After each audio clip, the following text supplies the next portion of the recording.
We've done it. We've returned. It's Monday night. We've got our live stream going on. This is Inside Texas, sponsored by InsideTexas.com. We've got our traditional band of reprobates. We've got Ian, we've got Eric, we've got Paul, and myself. We're going to go over a bunch of your questions today, so please get those in as soon as you can. We've got a couple coming in already. We've got a few on the board, and it looks like based on the discussions we had prior to starting this thing, that's something we do. We do chat behind your back. I think it's only fair that we tell you that. And we were talking a lot about primarily the fact that Sark got a brand new contract. So Sark's a well-paid individual now, not that he wasn't before, but this really sparked the question that Paul had. Where does Sark rank in the SEC? And I guess another way of framing that question is, you've got Sark. Is there a coach in the league that you would take over him? And that's really an open question to everybody here. We can start with you, Paul. Wow, putting me on the spot right off. I thought we were going to talk about rankings and stuff, but that'll be no. Who you taking over Sark? Here's the takeaway. I want to fire Steve Sarkisian. I think he's that's my takeaway from I think there's only one. It's Kirby Smart. Sure. And I think people might say, well, he fits the ecosystem at Georgia. I think what he's done at Georgia is transferable anywhere. I think he's sort of, with Nick Saban retiring, I think he sits alone. And I don't really look at it as like a ranking. Like, we're not doing what are these different social media sites that go bankrupt periodically, and they're like Gawker, top 11 hottest, blah, blah, blah. And they rank them all. I don't think that's a useful way, but if you look at tiers, I think that one tier has one name, it's Kirby Smart. Right. And then I think Steve Sarkisian is in the next tier, which is a group of probably 3 or 4 coaches, but I'm kind of interested in what the rest of the panel thinks of that. Yeah, where are you putting, who are you matching that up with, Eric? Well, you have to go with Brian Kelly, given the success he's had pretty much everywhere he's been. I would honestly, you have to have him above Sark if you're going by what they've accomplished. That's not even close. But I think Kirby Smart's a great coach, but I wonder if Kirby would be great at Texas if they didn't have the buy-in that Texas currently has without the whole apparatus, the president, the chairman of the board. Without those two, Kirby Smart would have struggled. He benefited mightily from the Cold War that Georgia had with Alabama. Alabama and Georgia kind of raised the ante for going after recruits. And then Georgia eventually started winning over a lot of recruits that Alabama would normally get. And that's kind of what really propelled him to success outside of, his tutelage under Saban. I think that, Texas didn't have buy-in for a long time. Now they have it. But I think Sark is perfect for Texas. But Brian Kelly would be number 2 after Kirby Smart, I think. I'm trying to think who would be 4 after Sark. Got to go Sark 3. I wonder if Kelly almost deserves to be with Smart. Well, I guess we'll see in these next 3 years at LSU if he can match what Smart did at Georgia, because this will be the first time he's had comparable resources. Like what he did at Notre Dame was pretty great, and he did that without Georgia, resources basically. If you look at like the next tier after that, it's mostly like offensive wonderkins, right? It's Lane Kiffin, it's Hugh Freeze, it's Heupel, it's Sark.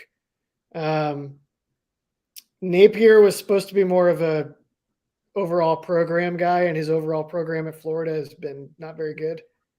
Mark Stoops is like that as well. And then Elko, we'll see. Elko is like the flip side, the defensive guy to match up against all these new hotshot offensive guys. We've already skipped an important guy who probably is probably on the same footing as Sark in terms of what he's proven and sort of his background. Kalen DeBoer. Oh, sorry. Yep. Okay. Yeah. My bad. Yeah. So if you're looking at tier 2, I would actually have Sark and Kalen DeBoer in there with Brian Kelly. But I think for the proven sort of time-tested reasons, I think Kelly is sort of probably the next guy, right? He's above those two. But DeBoer's track record is pretty incredible. If you look at what he's done, no matter where he's gone, he's been amazing. And look, no one had, Washington has a kind of a proud program history for a lot of people who don't understand follow pack football. But if you opened up all the college football jobs, there's not a bunch of coaches rushing to draft Washington in their top 10, much less their top 20. So I think he deserves a lot of respect. The question for him is going to be one of fit at Alabama. And then I think losing Ryan Grubbs is not inconsequential. I think that was his right-hand man. I think that's a big deal. I think DeBoer is the special sauce and all that, but man, Ryan Grubbs was a trusted lieutenant that DeBoer could really outsource a lot of the offense to, and DeBoer could focus on program building. So if Kelly can fit at LSU, I'm sorry. If Kelly can fit at LSU, you got to think Kalen DeBoer can make it in Tuscaloosa. That's a fair point. He could start faking a Louisiana accent the way Brian Kelly does. That would be awesome. I DeBoer, always enjoy that. He's basically like if Kelly had 2 good years at Notre Dame, gone to the playoffs. Like if Kelly had left Notre Dame after the Manti Te'o season, right? That's basically DeBoer's track record to date. Like Kelly built Notre Dame up more than DeBoer built up Washington. I mean, DeBoer did an excellent job at Washington. I'm a fan of the program, but he inherited a lot of good players as well. That's true. I think inherited a bigger mess. Though it is easier to build at Notre Dame, it has a lower ceiling than a lot of schools, which is why I took LSU. Hey, I want to hop over.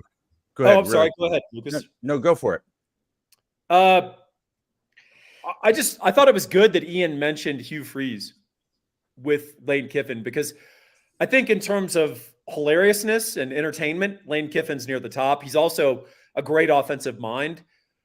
I don't think he's a better coach than Hugh Freeze, and I think the average person probably thinks that. Hugh Freeze is capable of very high highs as a coach. If you give him enough time to prepare for someone, he can beat anybody. And I think Texas will learn that maybe the hard way one season when we start playing Auburn. But he's also capable of the lowest lows, because in terms of over prepping for that one opponent, the Bamas, he's going to go lose to South Carolina, right? He's going to get upset by Vanderbilt. And, that's the maddening thing about him. But, Lane Kiffin has done a good job at Ole Miss. I think the thing that's missing for him is that when they play the big boys, what's going to happen. And right. I think until he can break that and have a breakthrough, I think he's going to always be more considered, respected coach who's also offers a great deal of entertainment value.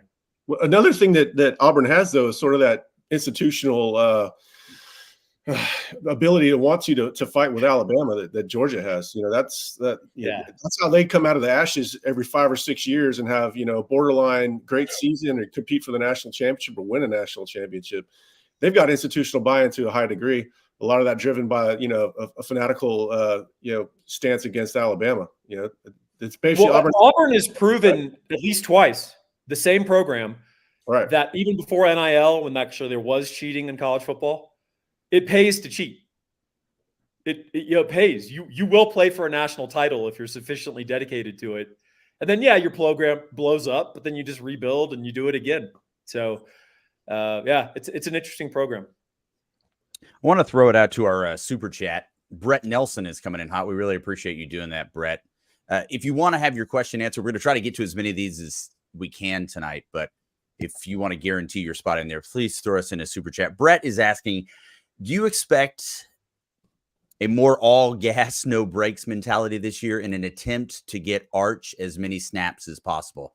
That is to say, are we just going to blow folks out in the first half so we can get Arch in? What are your thoughts on that? I'll take that over to you, Ian. We've kind of had discussions like this in the past. I kind of think that they would have liked to have done that this year. Maybe not for Arch's sake, but just for the overall program's sake, and they were unable. So I don't know. I bet the will is there. We'll see if they can, pull it off or not. That's it, huh? That's good. I have a thought on that. I honestly, I don't think the coaches think in those terms. I think they go out and they're gonna, and this is such coach speak. They're just trying to win the game, and they're, if it's a bad opponent, they're trying to play to a certain standard. And if that means by playing to that standard, Arch Manning gets in the early third quarter and he can actually throw the ball, right? That's helpful. Right. We're not going to alter we're not going to play harder because we want to get Arch Manning in the game. We're not going to, I don't think that's how it works. And I think the interesting question, and Brett, thank you for the question and for the super chat. You're always a guy every week who comes through with really good questions and super chats. I would say the more intriguing question is there something to getting Arch Manning in just a series? I think Quinn wouldn't feel threatened by that. I think what we're trying to do is basically say, hey, we're just trying to develop the quarterback position because you're leaving after this year, Quinn. And also, you missed 2 games last year. Is there value in that? And, or do you think that's even a game we don't want to play because of media nonsense and all that? What do you guys think? Well, I like that Sark in the last press conference he had. He just flat out said he nipped that in the bud that Arch is the starting quarterback. So I mean that will carry a lot of weight with that Quinn is the starting quarterback. I'm sure that. Breaking news here! Yes, we got to get these live chats up, man. We got to get more viewers. So, just throw that in there, little nugget. But yeah, Quinn knows he's the starter. I don't think he's going to be threatened, and I do think that he kind of sees the bigger picture, and he also knows that Arch is being a team player. A lot of quarterbacks would have raised the fuss with the almost implied agreement that Quinn would be gone after the first year. So Arch is being a team player too. I don't think Quinn would have any problem reciprocating that with the full confidence that he is a starter. Texas also has 4 non-conference games next year. Right. At the very beginning. So that's a lot of opportunities to pump up the score and get Arch in early before the SEC games. Because, ideally, right, you'd like to get Arch's feet wetter before those SEC games so that if Quinn separates his shoulder for the 3rd straight year, Arch has played more recently. We got another question here from Justin Yarbrough, who is asking, specifically for you, Eric, how would you compare the 24 recruiting class to the 25 class? And with Nick Saban retired, how much does Texas benefit specifically from that? Well, I mean, if you're comparing talent, in-state talent, 25 is much better. It's just a lot better at the top where Texas is going to feast, and they're not going to reach towards the, depth in a class matters more to Oklahoma State, matters more to TCU, Texas Tech, schools like that. Texas is going to pick from the top. So you want the star power at the top, which it has in this cycle. I think UT is going to do quite well. 25 is just a much better class overall. A lot of positions that are normally bleak with talent are loaded. Defensive tackle is one. There's a lot of linebackers. Usually linebackers are difficult to find. They might still be difficult to find, but at least there's a lot of options in this cycle. Wide receivers are always there. It's just a good class. Well, when Nick Saban retired, Texas should do a lot better in East Texas. He's kind of eating Texas's lunch in that part of the state in the last few cycles. Losing Aaron Hampton last year didn't really bother Texas. They didn't feel like participating in that one all the way through. But in years past, he's taken some guys that really could have helped Texas. Jalen Hale, running back, Jamarian Miller. This year he got Cole, Casey Poe, the center. Texas didn't go after him, but that guy's got a chance to be a good starter. But yeah, overall, the class is loaded, but Texas is going to be selective and at times probably overly patient. For as far as UT's recruiting in this cycle, it hasn't really taken on its personality yet. That's something that we're covering a lot, pretty much daily. I wrote today that UT's most likely class, volume 1, which is going to look really silly come October, November. But it's just a snapshot of where they are right now. So that's a good article to read if you're on Inside Texas for sure. Hey, Eric, I'm interested. Texas will benefit obviously from Saban leaving, but I wouldn't think we're the number one beneficiary. Is it the schools that leap to mind for me would be like Auburn, Georgia, maybe Florida State, Rutgers, Ole Miss, Florida State. Yeah. Oh, Florida State doesn't do a great job recruiting high school. That's kind of an issue that they have with the coach there. What's his name? Braids. He's a squirrely guy. Yeah, he's a squirrely guy.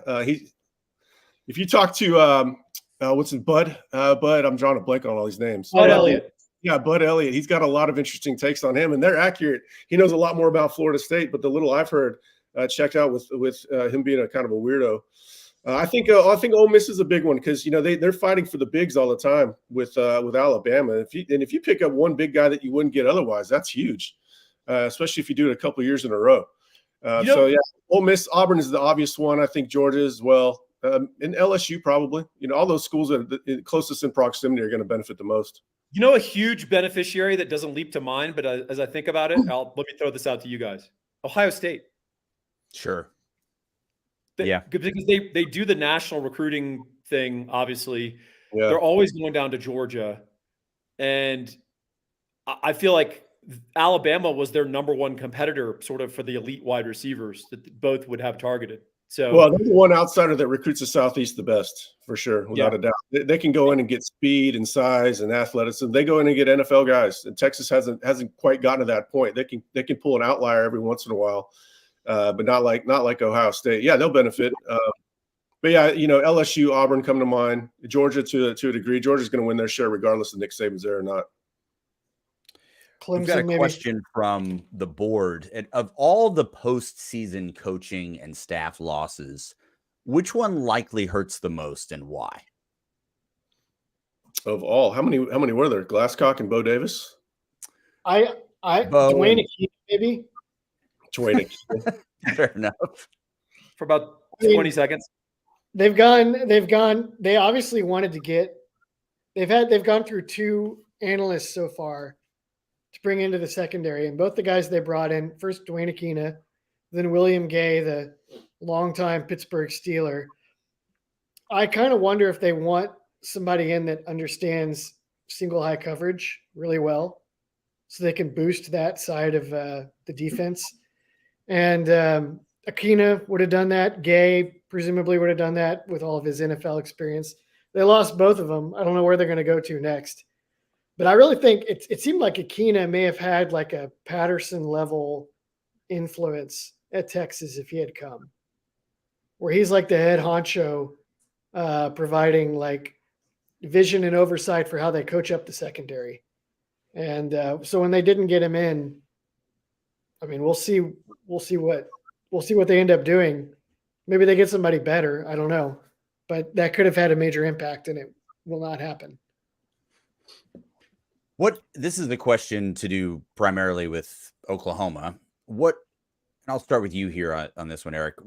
What do you attribute Oklahoma's momentum to in recruiting? I mean, do you even see it as being momentous? Yeah, I mean, they're doing great. They're extremely energetic, extremely aggressive, and that's going to pay off with certain kids. It's also going to rub some kids the wrong way.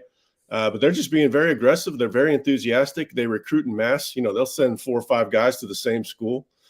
And it's just it. It's energy and effort. I don't think that they're doing they're not reinventing the wheel or anything. They haven't, they've had success on the field, probably to a larger degree than I would have thought, than many would have thought. Ian Boyd, even as well, maybe especially. They haven't quite cratered like we would have thought. But yeah, it's energy and effort. Texas is doing it, but they're not pushing for commits right now. Texas could have 5, 6 more guys right now, and fans would be happy, but it wouldn't matter. I can remember fans being extremely excited about Mac Brown's final class in 2014, and it was the worst guys that has ever been committed to Texas. And fans were excited. I would go on another site and see like their dancing banana emojis they would celebrate when they would get like a 6'2", 280-pound offensive lineman that was only going to play guard. Texas can fill up. They don't want to right now. So they're going to take their time and follow their process. And in the end, fans are going to be happy with it. That doesn't mean they're not going to have some losses. There are always going to be some losses. Everybody else is recruiting hard too. But yeah, Oklahoma has a very enthusiastic, energetic, and aggressive recruiting staff, and they're going to get some more guys. When you say being aggressive, are you specifically talking about pushing for commitments? Yes. Yeah. Right. Asking for the commitment. You got to make the ask at some point. And Texas is more likely to tell a guy to take their time. They turned down one high-level guy that they thought wasn't going to handle the process with as much maturity as they would have liked, and it would have become a roller coaster. And they elected not to get on that roller coaster at this time. That doesn't mean they're not going to keep recruiting him. They are recruiting him, but they don't want to. You don't want to waste a bunch of time on one guy. And if it's going to take you 10 months to keep him committed, you'd rather get him committed at the very end. Right. This is a question for Ian, and it's specifically to do with the D-backs. So if we get communication going. There's more alignment between our linebackers and our D-backs. Are you seeing a massive improvement over last year in terms of the overall defense? I don't know if back-end communication was a huge problem this last year. Well, I mean, probably maybe y'all can come up with some examples where that burned Texas, but I felt like the number of busts and assignment errors was actually down from 2022. They had some, I don't know, they had some bad calls that got beat in some games. They had some deficient play at positions where it wasn't some guy didn't know what to do. It was some guy couldn't make a tackle. I guess against Oklahoma, I'm recalling a couple busts that were pretty substantial down the stretch, but I don't know. That would help a lot. I think that Texas should count on having good communication next year because they have all these veterans back. Barron is back. Taff is back. Makuba, you would think, would be a good veteran presence back there and a good communicator. Benda's back at linebacker. They could have issues there if they're not careful. If they ask a lot of Hill, he's going to have to be really vocal and on the nose with the calls. But so I don't want to downplay the importance of that, but there's probably some other factors that are going to be bigger in Texas matching what they did last year. Like Alfred Collins making another leap would probably be a bigger factor based on what I'm expecting of. I don't think it'll be a huge problem no matter what. So Collins making a leap, maybe some of the younger cornerbacks making a leap, maybe changing up the coverage or pressure package a little bit could make a big difference. There's a lot of different touch points for the defense that could change next year. Paul, I wanted to take this to you. This is based on a little bit of your article that you posted. And I don't obviously want you to go through the whole thing. I want people to check it out. It's only $1 right now. Go ahead and check out InsideTexas.com. You get that first month for $1. Honestly, it's the best deal you can get when it comes to the level of insight you're getting from Inside Texas. But you wrote specifically about the concept of what can change over a year. And I think this question is a really good lead into that. We have these impressions on all these things that are going to happen in the next year. And often we're generally not that accurate about that. I'd love for you to expand on that for us. Yeah, we're not great predictors of the future typically. And a lot of that has to do with the development of 20-year-old football players. And there is a mindset broadly in sports, but really Texas fans have because of our failure to develop over the last decade plus until recently, that a guy is a guy and he's always the same guy. And that's just not the case. And my article, and you guys should go read it, is basically laying out all the evidence of at this time last year, here was our perception of the following players. And I just go through them. And almost every single one of those players not only improved, but improved dramatically. And this is in Sark's, third season as head coach. So we have fallen into this notion that a guy is just sort of that guy. And you see him as a redshirt freshman and he just sort of plateaus and he's that way all the way through his senior year. And sometimes that was the case. And frankly, that's why Texas football had been pretty mediocre until last year's breakout for a while. And the reason we're breaking out of that and the sign of a great program and not just a good team is that you don't just have a compilation of talent where it hits one year and you graduate 8 dudes to the NFL and you become TCU and you're not even a bowl team the next year after playing for the national title. If Texas is a real program now, and we're starting to think that they are, you wish all those guys good luck that leave, and you replace them with a bunch of guys who've improved and developed and have been sitting waiting for their opportunity. And that's what good programs do. And can you give us an example? I know, obviously, we don't want to go too in depth because the article is very good. What's one example that's easy to hit on and says like, wow, we did not anticipate this guy to be anything, and now look at him? Well, so this time last year, Byron Murphy was welcomed. We were all glad he was returning, because we thought he had a chance of being a good starter and a 5th round NFL draft pick. Right. That was the perception in February of last year. If I had come out and written a post saying he's going to be the Big 12 Defensive Lineman of the Year, he's going to finish 2nd or 3rd in the Outland voting to Tavondre Sweat, who was also a guy that we thought we already knew and he'd leveled off and he was at his plateau. And I said, he's going to be a 1st round draft pick. People would have said, whoa, this guy's peddling some burnt orange Kool-Aid. I guess he's trying to, hawk his preview to Texas fans. But the reality is that's what Byron Murphy turned into. So don't think of these guys as static assets. And if we really have been recruiting well and also more importantly, developing, because I've always stressed recruiting is not its own world, its own thing. It's the first step in the development process to actually putting a player on the field. That's what recruiting is. Yeah. But the idea that we just sign a class and 3 years later they burst onto the scene and they're all awesome, even though we haven't been coaching them, giving them good strength and conditioning, seeing to their development, making sure they don't bust or flunk out with nonsense. Texas is checking all those boxes as a program now. And that's why we're starting to see these guys break out when we were all kind of puzzled as to why 5, 7, 10 years ago, it just wasn't happening. So many of these guys were fizzling. To your point, Paul, there's the coaxing the guys onto the 40 acres and into the program. And then there's convincing them to optimize. Yeah. They accept coaching to figure out what their strengths and weaknesses are. That same relationship building. I mean, it's the same kind of skill set, but people think it's all just about, you're not just selling you're not just trying to get a car off the lot. You're hoping to build a relationship where people keep coming back to get all their servicing done at the dealership. Right. In Japan, the hyper competitive exams and studying and the crazed lives that Japanese junior high and high school students live, it's all to get into college. And then the college you get into tells something about you, right?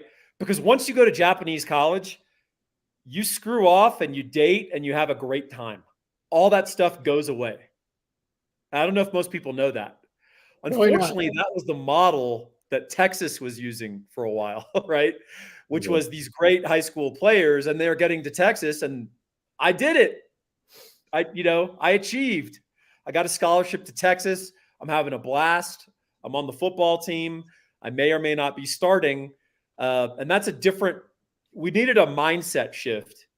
And Sark, if you look at, Strong was supposed to be that mindset shift, right? No nonsense, walk to the practice field. We're not taking a bus, whatever. Herman was supposed to be tough guy. Your P's not clear. The laid back California guy, right? That's the perception of Sark. He comes in and he's the guy that's getting all these guys to buy in and maximize. Kind of interesting. Well, there's something very important before recruiting is the evaluation process and knowing who to recruit rather than just getting in all the guys with the stars. And, that's why he's got a ton of rope for me when they pass on a guy that's, high 4-star that athletically looks like it can't miss. I got asked by a couple of them this week. I won't put their names out here because there's plenty of time for those guys to right the ship. But, there's a lot of players out there that are talented that have a lot of question marks. And Texas is looking for more sure things. There's not a lot of sure things out there. But that's why you evaluate thoroughly and you take your time. The longer you have to evaluate, the better decisions you're going to end up making on who to push for. And that's why I think Sark has done a really good job at evaluating and taking the right guys, not just talented guys. Let's talk about one of those evaluations from the chat here.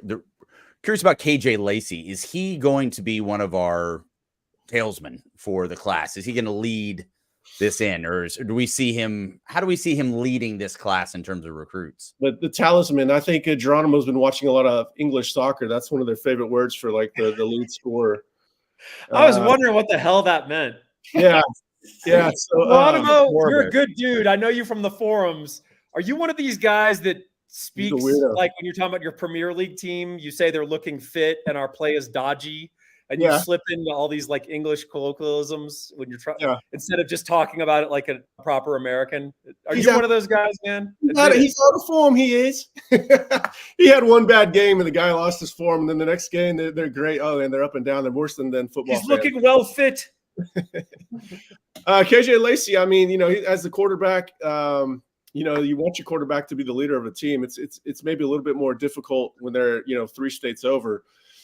But, you know, the power of social media and all these camps and the ability for these guys to visit much more than they did in the past, I think is going to help them have a chance to be that leader. But, you know, right now he's got to stay committed. You can't be a leader if you're not firmly committed. Right now he's saying all the things behind the scenes that you want to hear. You know, we've been reporting that.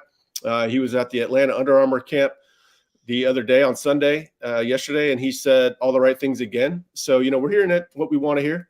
And then that goes back to the last point. You know, Sark probably wouldn't have taken that commitment if he thought that he was gonna lose him. Now, obviously, it's going to be a dogfight. You've got Hugh Freeze there. Now you've got Kalen DeBoer. So there's Lane Kiffin is making a run, all these accomplished coaches. But I think, you know, part of you has to trust Sark's relationship, that he took a kid that picked Texas for the right reasons and not just because of NIL and some other things. So right now, I think he's going to end up in the class. Once you get past the spring and into summer, and if he gets to Texas June official visits and he's really recruiting guys in, then you can feel really good about him becoming the leader of the class. Paul, one of the things that's been in the news recently is the schedule, right? The SEC schedule, what that's going to look like. We know what it looks like next year. We know that there's been some discussions about expanding it a little bit. Obviously, from a fan perspective, we're thinking like, wow, why wouldn't you want a 9-game SEC schedule? That sounds awesome. But there's some pushback on that. Can you expand on why there might be some pushback on that? Yeah, so the SEC, there's a big debate right now of whether you want to have an 8-game SEC conference schedule or a 9-game SEC conference schedule. Texas is an endorsee of the 9-game conference schedule, along with a number of the more, let's say, premier teams in the SEC. Not all of them, though. And they're getting pushback from the lower and middle tier SEC teams, which, as LC pointed out before the show, it's most of them. You know, they have this imprimatur of the SEC. We're an SEC school, and you know, Kentucky fans chant SEC as Alabama plays in the playoff, right? As if somehow they're getting some patina of credit because they're in the same conference. And it's really important to those coaches and those administrators to get that extra non-con, that Louisiana Monroe game, that Western Kentucky game, that they can win. It's a guaranteed win at home, because that's the difference often between a bowl and going 5-7 or 6-6 and getting a lot of fan discord. And so fans in the offseason, they all love the fact that Texas is going to Ann Arbor to play Michigan. But if Texas loses that game, rather than blowing out Louisiana Monroe 49-3, the fans will have a very different reaction, right? And that's what the tension is. And truly the sensible thing with these super conferences is you should be playing 9 conference games. I mean, it just makes sense, right? And you create easier rotations and you get to play more of everyone, right? You get to do a truer round robin. But the pushback on this is real. And, you know, the middle class and the lower middle class of the SEC really wants that 4th non-con, because that's their way to bowl eligibility. That's their way to respectability. That's their way that, particularly if they're in the SEC East many years, you could go at 9-3, 8-4. And you had that SEC stamp. Oh, we're a 9-win SEC team, but truth was you're not a very good football team. But you know, it's worth jobs and millions of dollars to coaches and ADs, and that's the incentive structure. Paul, you wonder if they're going to lose that though ultimately, because the TV networks are going to want 9 conference games, right? Yes. And the TV networks can say, you know, Vanderbilt, you don't want to play 9 games. You know, I bet North Carolina or Florida State or Clemson would be willing to play 9 games in the SEC. And I don't know what the process looks like for kicking these teams out, but you could do that, or you could just stack the court and add those teams anyway and get the votes you need. So it just seems like all the power is in the hands of creating a better TV product. Well, it's so what's interesting is we haven't had instances of conferences kicking teams out, right? We've had instances of teams leaving conferences for better, greener pastures. So that would be an interesting test case. I think there's an implied, you're sitting in the room with Tennessee, Alabama, Texas, Georgia, and they all say we want the 9 schedule. And we draw all the fans and the eyes and all the money. And you're Vanderbilt, you're Mississippi State. Like, I think you just need to appreciate that you're here. And, there's maybe an implied threat without having to deliver one, right? It's the mafia guy that walks into your store and says, really nice little store you got here. Real shame if something happened to it. And then a day later, one of his guys comes by and says, hey, we're collecting for the Sons of Italy. It's $1,000 a month. I think it's a similar implication in some of these relationships. But hey, speaking of, Florida State could potentially be available as early as August of this year, or this could drag out for 5 more years. Who knows? But they and the ACC are going at it. I didn't read the briefs that they're exchanging. A lot of it's nonsense.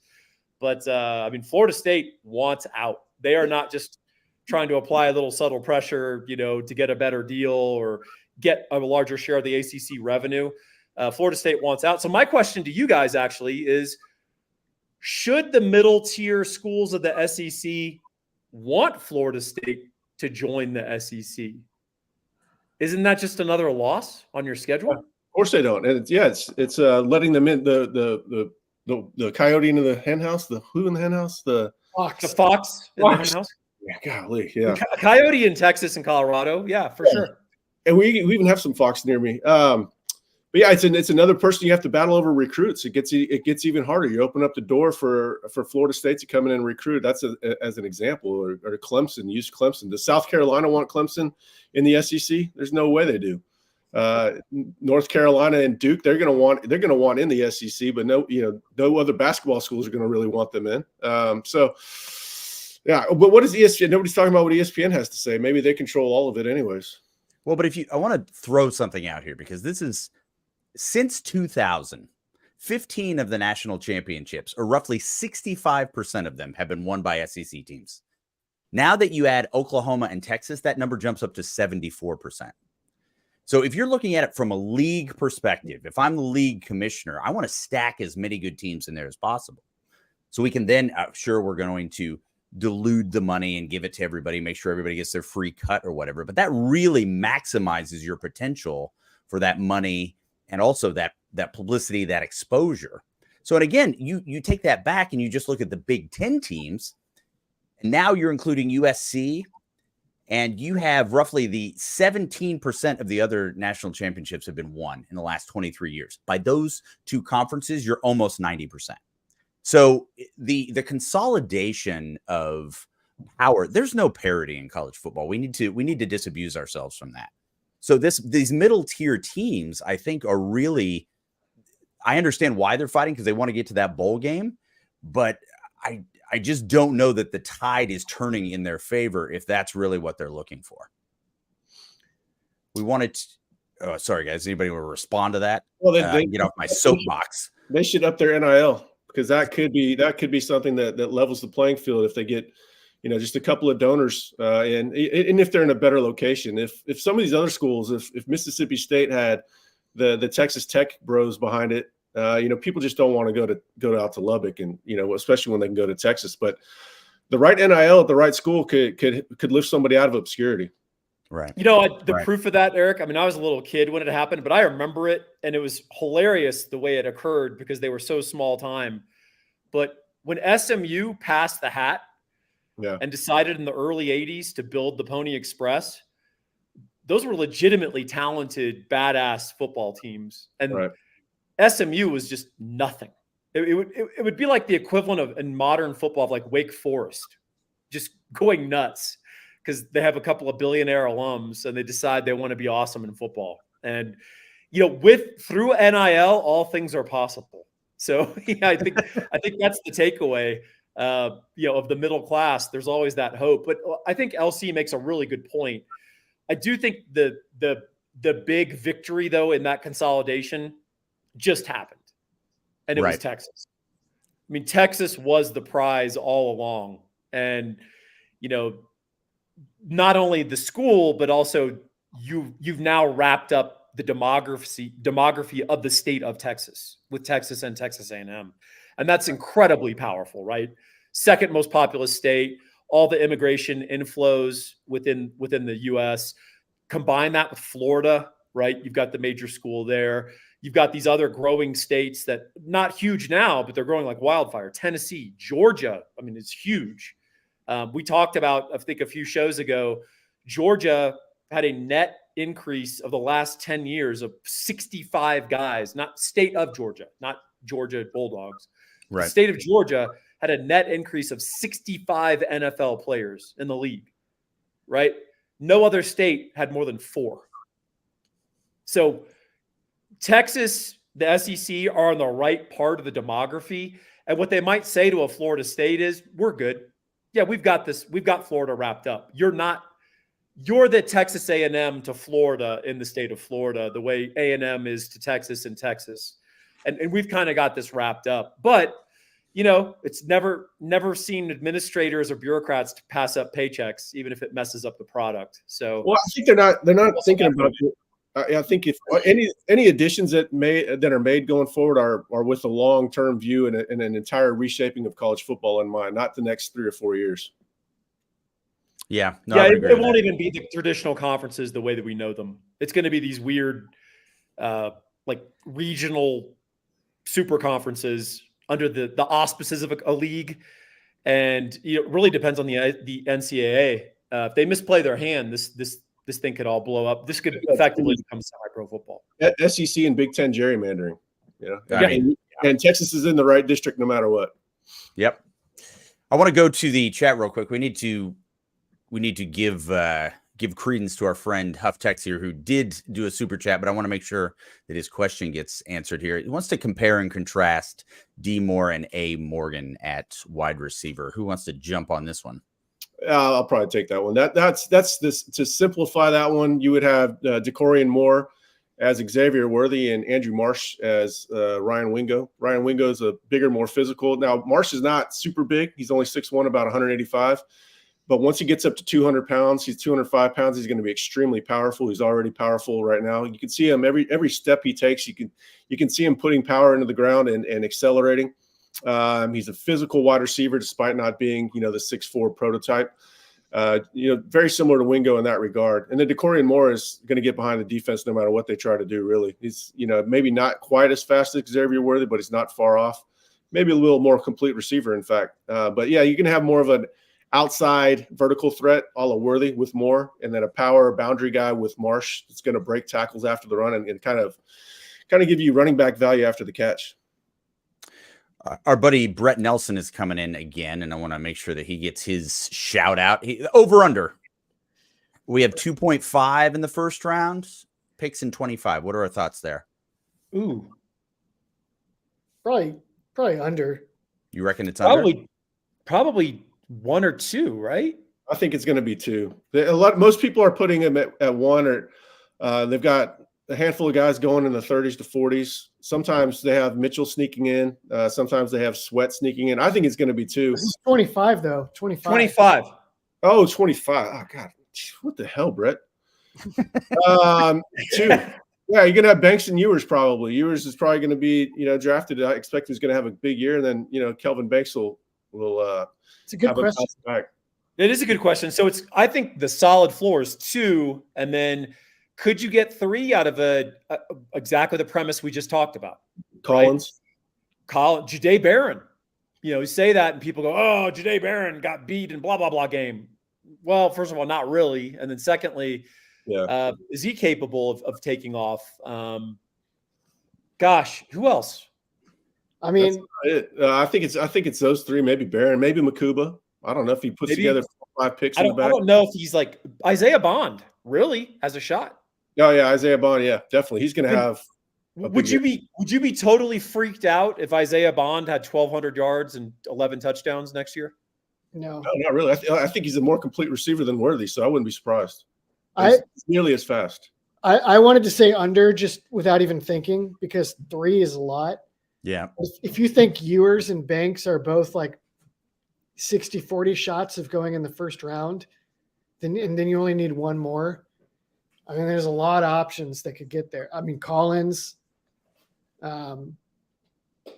Banks will probably be aided by so many offensive tackles going in the first round this year, just like yours is going to be aided by all the quarterbacks this cycle. If Brooks made a leap, I mean, it doesn't look like a first round pick, but if he has an amazing year and runs like 4.5, Brooks could go in the first round. So it's not a bad bet actually to go over. I don't think enough people are talking about Terrence Brooks. That's the recency bias and trying to talk to fans after the last time they saw a guy was getting beat. They don't want to hear it. But Terrence Brooks is a candidate to have a very strong year, I think. Show them some sophomore Michael Huff film. Yeah. That's awesome. My first I was late to be on the internet as far as, fandom and all that. I remember Mike Davis, his first 2 years, he had a lot of drops. And for the rest of his career, he was known as a guy that had drops. And I don't remember any drops in his last 2 seasons. It's just you get that. Jamal Charles, if you bring him up as one of the UT all-time great backs, they're like, oh, he's a fumbler. Yeah. Per capita, one of the least fumbles of any back in UT history. I think he just had a couple of high-profile fumbles in different games. I think one in an OU game, right? And it's amazing what can change in a year. That's right. And Ricky Williams, by the way, fumbled all the time, but no one remembers him that way. So, of course, Ricky was carrying it 45 times every week. So that's fair enough. Probably had like 3 broken fingers by the end of the year. That's amazing. All right, gents, we are closing in. So if you got any more of your questions, go ahead and get those in. I'm seeing a lot of. Please tell me you're going to cut off Ian again. No. We're not going to do anything like that. Why would we cut off Ian? That's not fair. I only jumped on this week in case you did that again. Oh, well, no, that's not. We talked. I have actually a really powerful monologue I want to deliver at the end. Okay. And so is this your St. Crispin's Day speech? Yeah. I was actually going to read the St. Crispin's Day speech. Okay. If you're not going to cut that off, I think. No, not at all. I'm a big advocate of fighting against the French. So anything you can do. Hey guys, big anti-French guy, Agincourt. It's President's Day. Oh, hey, thanks, man. Happy President's Day, LC. Oh, thank you. No, I need your favorite president of all time, each one of you. Oh man, you trying to get us canceled? Oh, dude, no. Hold on. Wait a minute. Why get you canceled? Ben Franklin. That's great, Eric. Excellent. Eric, not a big history guy. Oh my God. I love that you're worried about that, just based on. I mean, I'm not worried about it. I'll just say somebody from the 1800s. Okay, sure. Oh, that's the easiest way to get canceled. That's the All trap. right, I'll start us off since you're cowards. Washington, dude. It's people try to be cool and pick someone else, and there's all sorts of. We've had many great presidents. Washington, talk about a man of his time for exactly the time we needed, and to step away when basically everyone wanted him to be a king for life, a leader for life, to step away and say no and set the precedent. I think it's one of the greatest things that's ever happened in history. In fact, King George said when he was told that Washington had done that, he said, if that's true, he's the greatest man in all of history to turn down power. Because in history, typically when you turn down or leave power, you're immediately murdered by your political rivals because you're a threat, right? So I'll go with Washington. Call me an old stickler for tradition. Paul, at the risk of being canceled,